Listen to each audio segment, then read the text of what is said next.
வாழ்க பசி வளர்க உணவு பசித்தர் மூலிகை மகேந்திரன்.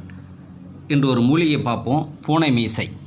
இது பூனை மீசை பாருங்கள். இப்போ சுற்றி செஞ்சு இது மாதிரி நான் பதப்படுத்தி இது பார்த்திங்க அப்படின்னா நிழலில் தான் காயும். மூலிகை அறுவடை பண்ணதுமே அதை நிழலில் தான் காய வைக்கணும். சூரிய ஒளி படக்கூடாது. இப்போ இது பாருங்கள், இன்றைக்கி எட்டுன்னு வந்திருக்கேன். இது தண்ணியில் அலசி நிழலில் ஃபேன் காற்றுலேயே காய வைப்பேன். இப்போ இது பார்த்திங்கன்னா ஒரு வாரத்துக்கு முன்னாடி இது எடுத்தது. இப்போ பாருங்கள், நிழலில் காய வச்சுருப்பேன். நான் பார்த்திங்கன்னா இப்படி தான் கொடுப்பேன். மூலிகைன்றது நான் இப்படி தான் நைஸாக அரைச்சி கொடுக்க மாட்டேன். ஏன்னா நைஸாக அரைக்கும் போது அதில் வேறு மாதிரி மிக்சிங்லாம் வருது. அதனால் நான் கொடுக்கறது எப்படின்னா, மக்கள் பார்க்கலாம். அந்த இலையெல்லாம் நீங்கள் பார்க்கலாம்.